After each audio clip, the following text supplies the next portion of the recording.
Hike on, let's go! Yeah.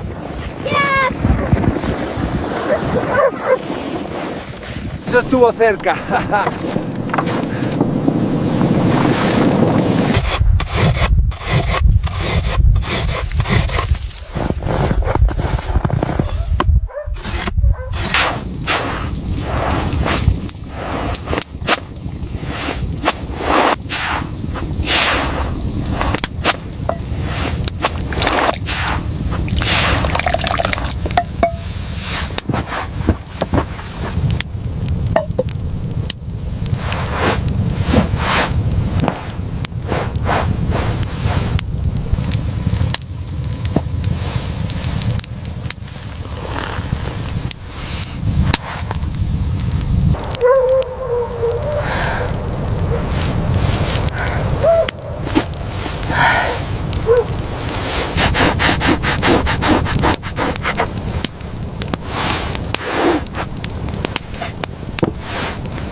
Imagine a place so cold, your breath freezes into crystals the moment it leaves your lips. This is Yakutia, the coldest inhabited land on Earth, a realm of ice and silence. Now imagine being 94 years old, a widow, left utterly alone as a deadly Arctic blizzard, a purga, descends with blinding fury. This is the story of Yakutia, a woman whose will to live was forged in the heart of the Siberian winter.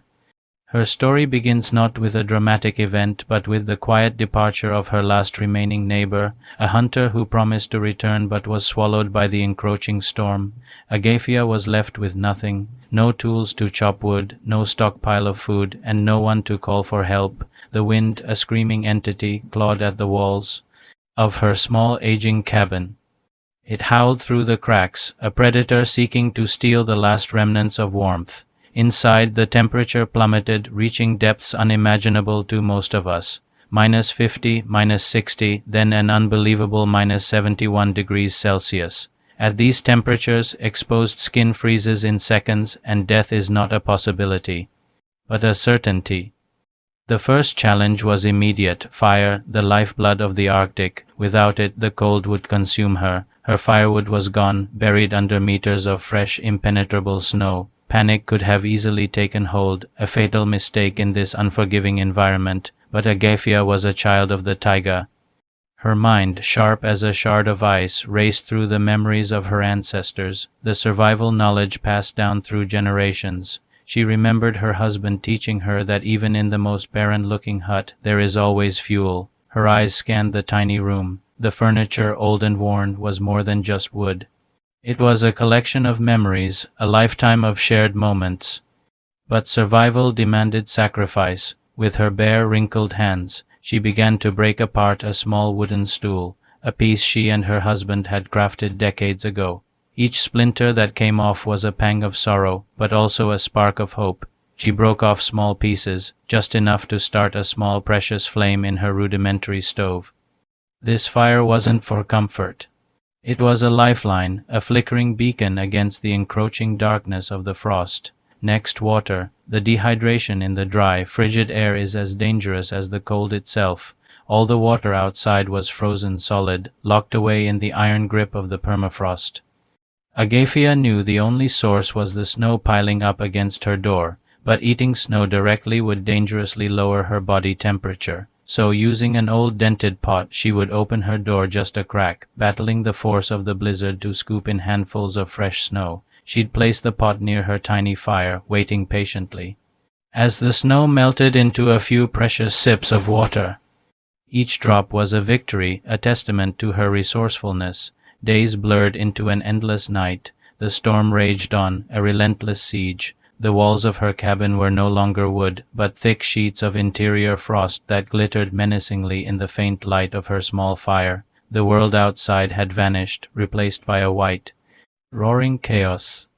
Loneliness became her constant companion, a heavy blanket of silence broken only by the wind's howl and the crackle of her dwindling fire.